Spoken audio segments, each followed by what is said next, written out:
Hello, this is Vivek Iyer, and this video is called The Revenge of the Silent Generation. What do I mean?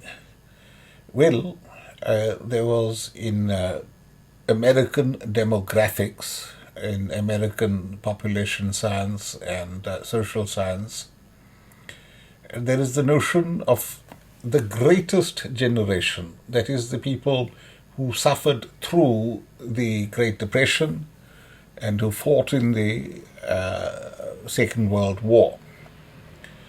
But there is another notion, and that is of the silent generation, which stretches from 1928 onwards until about 1945. So this silent generation in America, they've never had a president. There has been no silent generation president, which is unusual. You know, this is a large cohort, and if Joe Biden, if he becomes a president, then he is a silent generation president. He is a few years, is about 4 or 5 years older than Donald Trump. But you see, in 1946, this is the start of the boomer, the baby boom, the me generation. And in 1946, in the summer of 1946, you have 3 different men. You have Bill Clinton, you have George W. Bush, and you have Donald Trump. And both Clinton and George W. Bush were 2-term presidents. And you see, the fact is, there has never been a silent generation president. It's odd. It's strange. You know, why is it that people like Biden were overlooked? So that younger people, like just a few years, 4 years, 5 years younger, like Clinton, well, they became president, but Biden did not.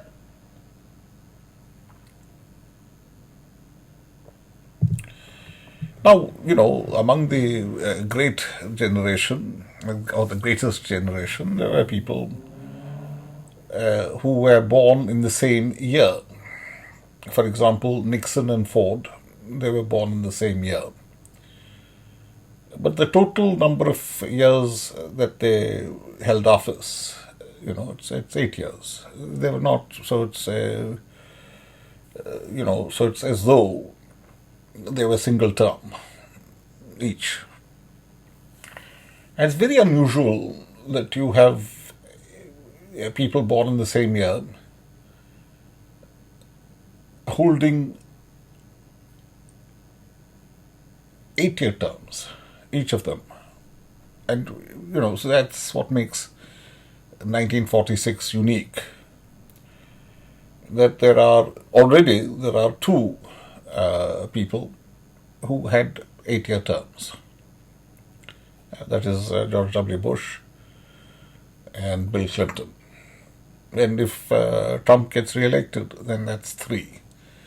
So one single year, and that's very unusual, that one single year should yield so many such a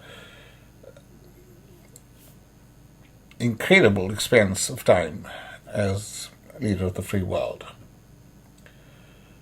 So this is essentially what I want to talk about.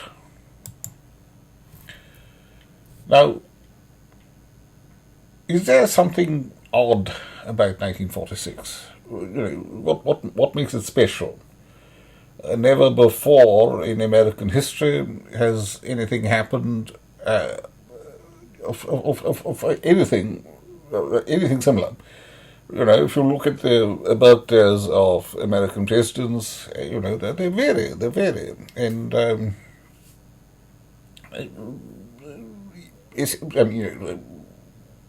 some cohorts, some particular cohort might have missed out, but there is no cohort which missed out so completely as the silent generation. From 1928 to 1945. This silent generation, these people who were said to be silent because they didn't make a ruckus, they tried to work within the system, they were very, they could be very skillful, they could be very articulate, they could be very imaginative, but they remained within the system. Now, if you look at, for black people like myself, of course I'm not African American, I'm merely somebody who looks very much like Beyonce. And,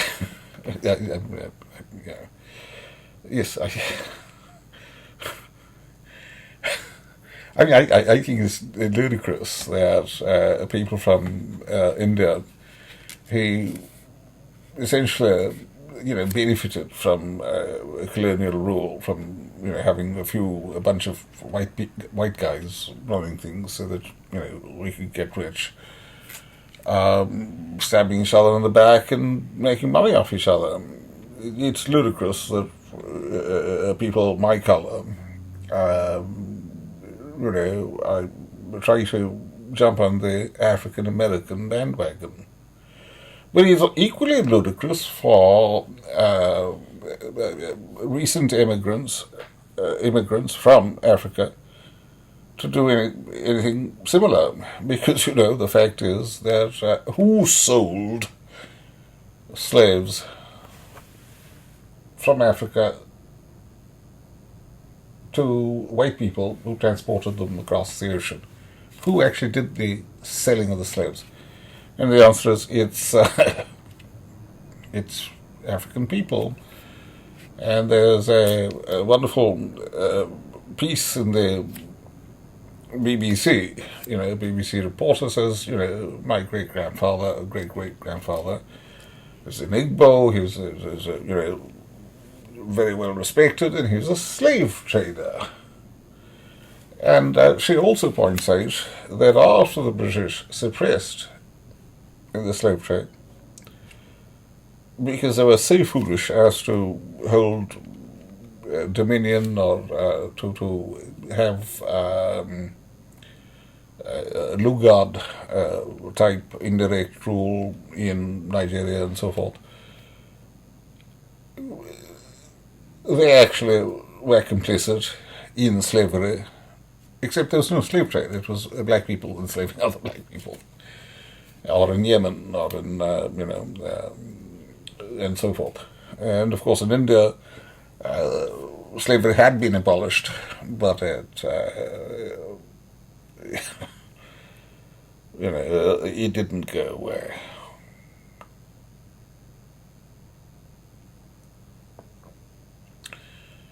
Returning to the topic that we're speaking of, what makes 1946 special? What makes... why do we have Clinton, Bush, Trump? But we don't have Biden. Biden in the 1980s, he could have been, Dukakis. Actually, Dukakis is 84, so Dukakis is the greatest generation. I'm sorry. Dr. King is 1 year short of silent generation. So He's a bit younger than Malcolm X, but so both of them are, but they're the greatest generation. They're not silent generation. So I'm just sort of looking at silent generation. Why, the guys who fought the Korean War, the guys who voted for, this is the silent majority. These are good guys, and these are people who, I've met in different parts of the world, and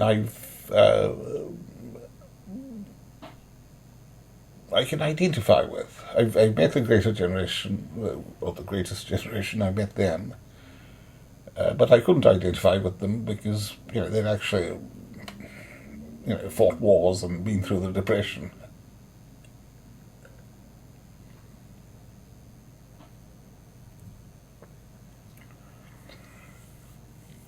The question I must ask is 1946 has, so the boomer generation, you've had four boomer presidents, and we've also had a greatest generation presidents, but you've never had a silent majority president. Why not? Why not? And I think the obvious answer is that the silent generation worked within the system, but by the 1970s, or the late 60s, it was obvious that the system was dysfunctional. And if you look at silent generation Biden, 1941, born in 1941, at the tail end of the silent generation, what do we see when he gets into politics? Well, he is not a racist, but he's anti-busing. This is something that comes out in the early 70s, and that's actually perfectly acceptable to African American economists and jurists, and the thing is, and what we have to accept, is that within the African American community, there's always this talented tenth, which sacrificed those that they felt within their own community, that they felt were taking drink and drugs and doing sex and rock and roll. That was just, they should just be put in jail.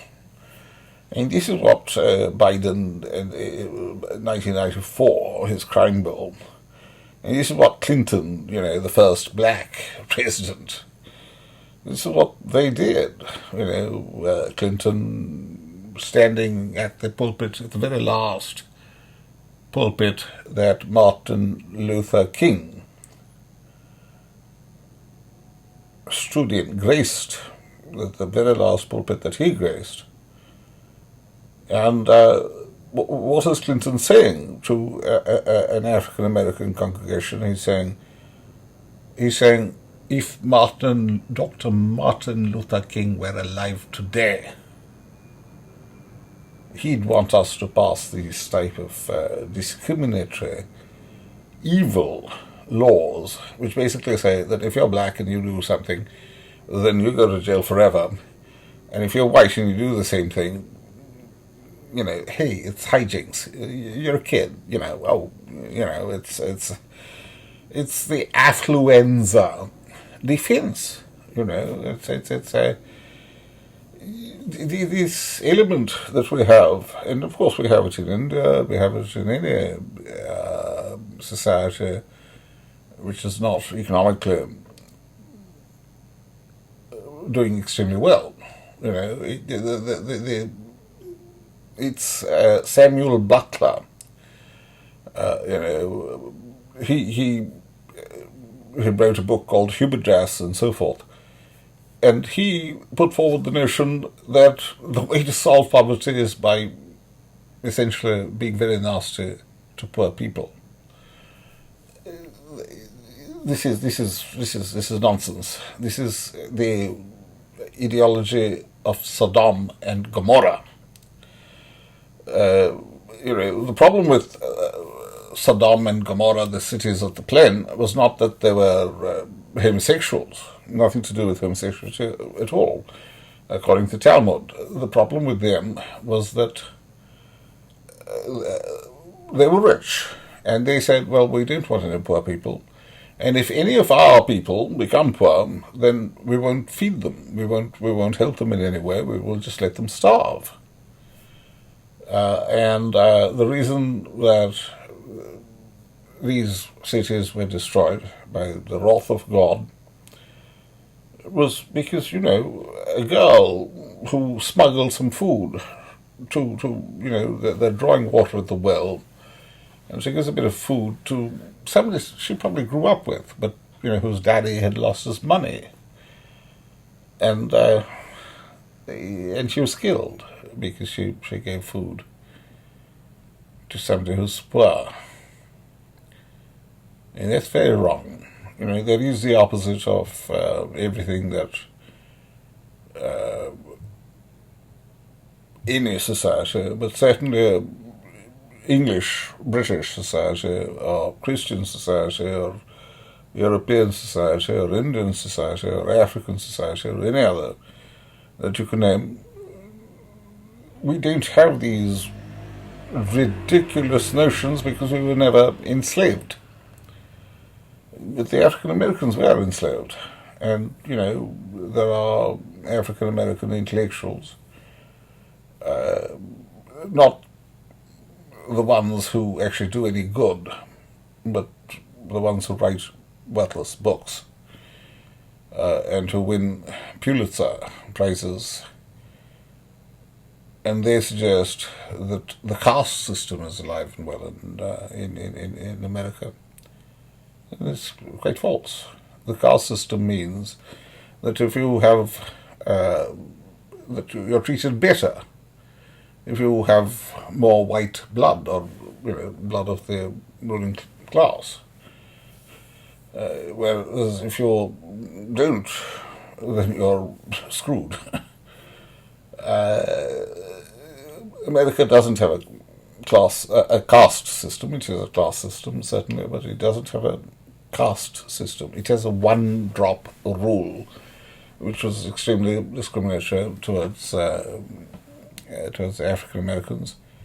But what was the result? The result is that the African American people, they developed a culture which it earns billions, hundreds of billions of dollars for America in invisible exports. African Americans excelled. Affirmative action supposedly was supposed, it created a creamy layer, but that creamy layer wanted to incarcerate the bad, the poor African American, and that was wicked. That was wicked. Now, I admit, I'm very old, and I remember back in the 1980s, I did believe the media frenzy about crack cocaine. I did believe that, if you take one hit of crack cocaine, then, your brain gets rewired, you essentially turn into a zombie. But this is a story about satanic possession. You other your brother because he is possessed by the devil, and you say, well, just lock him up, 3 strikes and you're out. Lock him up, warehouse him, put him away. And, there are African American people who, they express their pain at what happened to their cousins, but they don't admit that it was their own fault.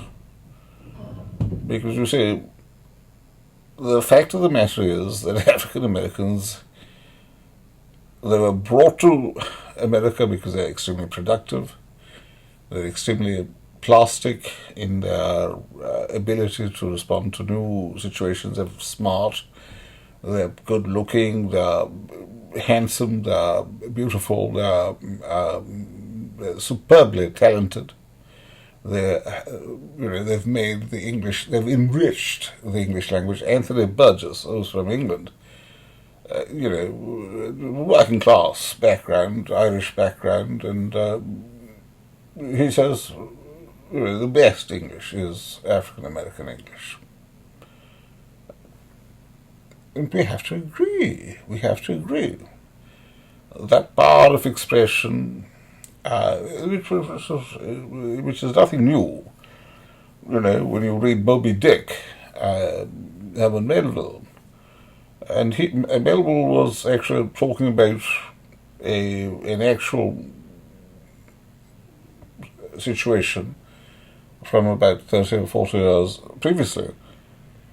And when we read about what happened on that particular voyage, we find that it was an African American man who was the ship's preacher. Why was he the preacher? Because he was the best preacher around. In terms of excellence, during the Second World War, you had at the start you have a segregated army. But once people start dying, the white man says, hey, we prefer a good African American officer leading us than to go to the slaughter. We don't want to die. So, it's under battle conditions, then you have meritocracy. And in the very competitive field of music and popular entertainment, again, who comes to the top? It is the African American. Now, in economics, of course, African Americans have come to the top. I'm a skeptic with respect to almost all econometric or statistical results.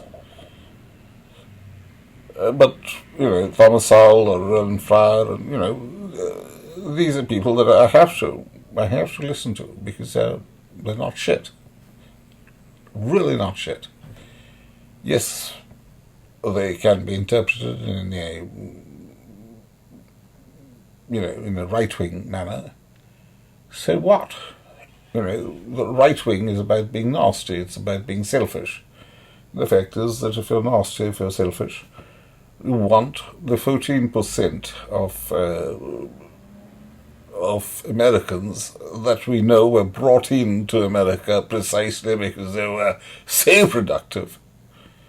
Everybody else had to pay to get to America. These guys were brought in, people were paid, slave traders were paid to bring them in. This is the most productive class. And obviously, if you do business with America, or if you have shares in companies, or if you're American, you want these guys to do well. And you don't want rubbish teachers, rubbish policemen to screw up their life chances. It's mad to do that. And yet, because if you have public sector unions and you have the white liberals talking nonsense, you screw up a highly productive minority.